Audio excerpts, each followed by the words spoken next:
Hello friends, my name is Kajal और आप सभी का स्वागत है मेरे चैनल पर। और फ्रेंड्स, आज की इस वीडियो में हम डिस्कस करने वाले हैं बहुत ही इम्पोर्टेंट टॉपिक है। जी हाँ फ्रेंड्स, जैसे कि आप सभी को पता है कि CET 2020 यानी CET के बारे में आपने ज़रूर सुना होगा और ये जानने का भी प्रयास किया होगा कि आखिरकार ये क्या।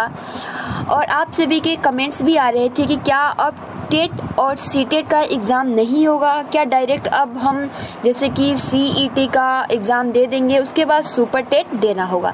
तो क्या अब इसे लागू कर दिया गया है और इस वीडियो में हम ये भी डिस्कस करेंगे कि इसको कब लागू किया जाएगा और किससे ये संबंधित है और क्या इसका मतलब पूरा इन्फॉर्मेशन इस वीडियो के माध्यम से आप सभी को बहुत ही आसानी से समझ में आने वाला है। तो चलिए फ्रेंड्स, शुरू करते हैं। सबसे पहले तो वीडियो को लाइक कर दीजिए और अपने फ्रेंड्स मित्रों को भी शेयर कर दीजिए, ठीक है, क्योंकि बहुत ही महत्वपूर्ण इन्फॉर्मेशन है। सबसे पहले तो आप सभी को मैं बता दूं, जो CET का फुल फॉर्म होता है वो होता है कॉमन एलिजिबिलिटी टेस्ट, ठीक, जो कि ये कब लागू होगा। पहला प्रश्न यही आपका होगा कि CET कब लागू होगा। तो फ्रेंड्स, जो CET है ये 2021 में लागू होगा, ठीक है। अब देखिए फ्रेंड्स, यहाँ बात करते हैं कि क्या टेट और सीटेट देना होगा या नहीं। तो सबसे पहले इसके बारे में हम जानते हैं CET के बारे में, उसके बाद इंफॉर्मेशन जरूर देंगे।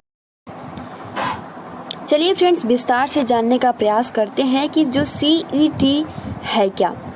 सबसे पहले मैं आप सभी को बता दूं कि जो CET का सबसे जो महत्वपूर्ण फैक्ट है, सबसे पहले वो जानने का प्रयास कीजिएगा। CET का जो फुल फॉर्म होता है वो होता है कॉमन एलिजिबिलिटी टेस्ट, ठीक है।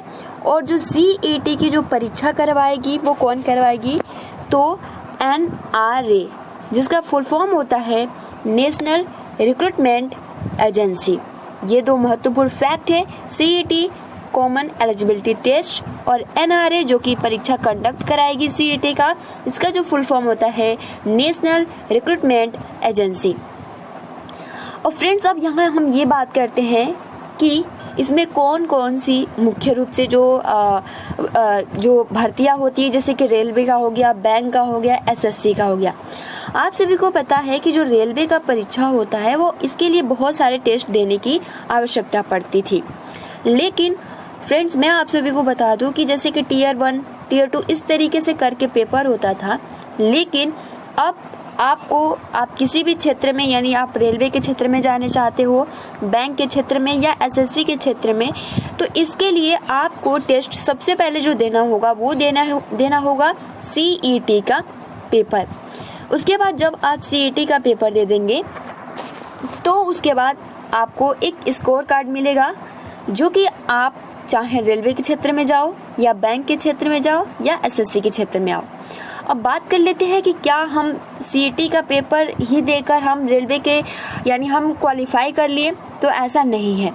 जब आप CET का पेपर दे लेते हो तो आपको ये अधिकार हो जाता है कि आप रेलवे जैसे कि Tier 1 का पेपर दे देते थे तो आपको सेकंड एग्ज़ाम देना होता था, हर एक जितने भी रेलवे हो गया, बैंक हो गया, SSC। उसी प्रकार अगर आप CET का पेपर दे लेते हो तो आप जिस क्षेत्र में जाना चाहते हो, बैंक हो गया, SSC हो गया, रेलवे हो गया, उसमें का जो सेकंड एग्ज़ाम होता है उसमें आप सभी को जाना होगा, यानी वो पेपर देना होगा। ऐसा नहीं है कि अगर आप CET का एग्ज़ाम दे लेते हो तो फिर आप उसमें क्वालिफाई कर गए, ऐसा कुछ भी नहीं है। आप सभी को एक स्कोर कार्ड मिल जाएगा, उसके थ्रू आप रेलवे के क्षेत्र या SSC या बैंक के क्षेत्र में जा सकते हो, बट आप सभी को उसका मेंस एग्ज़ाम भी देना होगा। और सबसे अच्छी बात आप सभी को मैं बताऊं कि जो आपका कॉमन एलिजिबिलिटी टेस्ट है, इसमें क्या होता था कि बहुत सारे जो स्टूडेंट्स होते थे, कभी SSC, बैंक या इसका फॉर्म जब भरते थे तो कभी उसका तैयारी, तो इससे बहुत ज़्यादा बोझ बढ़ जाता था। लेकिन अब जो आपका CET का पेपर है वो एक कॉमन लेवल, यानी आप सभी को पता है ग्रेजुएट, 10th और आपका 12th पर ही आधारित रहेगा, ठीक है, जिससे ज़्यादा बोझ नहीं होगा। अब आइए फ्रेंड्स, ई पेपर के थ्रू बहुत ही अच्छे से जानने का प्रयास करते हैं। सबसे पहले आप देख सकते हो केंद्रीय मंत्रिमंडल ने नेशनल रिक्रूटमेंट एजेंसी का गठन को मंजूरी दे दी है। आपने अगर देखा होगा, केंद्रीय मंत्री जैसे प्रकाश जावड़ेकर ने ये इन्फॉर्मेशन दिया था, ठीक है। अब सरकारी नौकरियों के लिए अब एक परीक्षा, यहाँ पर केंद्र सरकार ने सरकारी नौकरियों में भर्ती के लिए नेशनल रिक्रूटमेंट एजेंसी यानी NRA के गठन को मंजूरी दे दी है।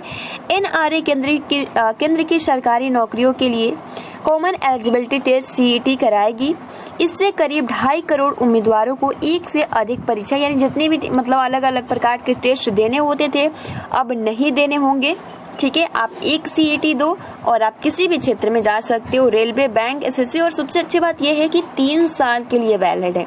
ठीक है, एंड उसके बाद देखिए इससे करीब 2.5 करोड़ उम्मीदवारों को एक से अधिक परीक्षाओं में बैठने से छुटकारा मिलेगा। इसकी शुरुआत रेलवे, बैंकिंग और SSC की परीक्षाओं को मतलब यहाँ साफ साफ क्लियर कर दिया गया है कि अभी जैसे कि आप सभी के कमेंट्स यही थे ना कि क्या हम टेट और सीटेट का पेपर नहीं देंगे, तो ऐसा अभी कुछ भी मेंशन नहीं किया गया है, तो हम अपनी तरफ से कुछ भी नहीं कह सकते। तो इसलिए आप अपना जो प्रिपरेशन है वो करते रहिए। एंड उसके बाद देखिए अन्य परीक्षाएं शामिल होंगी, मतलब इसके बाद अन्य परीक्षाएं शामिल होंगी। अभी जो परीक्षाएं हैं इसमें आपका रेलवे आ जा रहा है, बैंकिंग आ जा रहा है और SSC की परीक्षाएं शामिल करने की बात कही गई है। ठीक, यहाँ साफ साफ लिखा गया है कि अन्य परीक्षाएं जो होगी वो बाद में शामिल होंगी।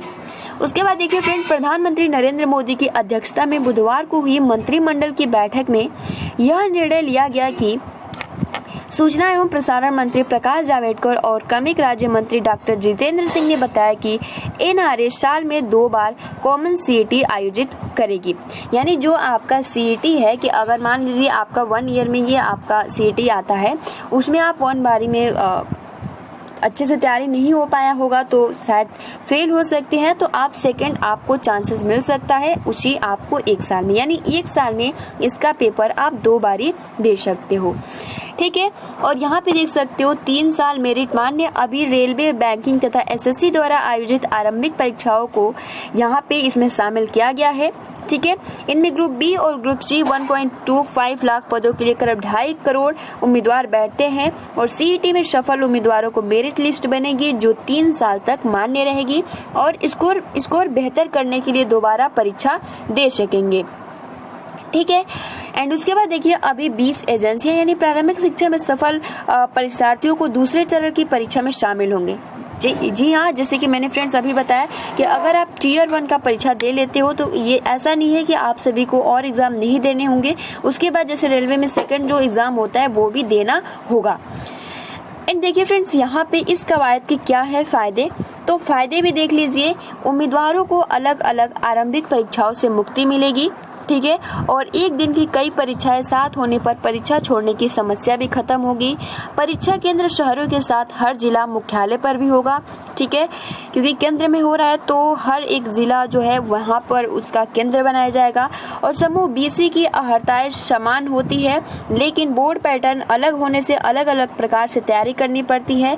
अब एक परीक्षा होने से एक ही किस्म की तैयारी करनी होगी और उम्मीदवारों की फीस की भी बचत होगी। तो पूरा यहाँ इन्फॉर्मेशन और फ्रेंड्स आप सभी को बहुत ही आसानी के साथ समझ में आ गया होगा।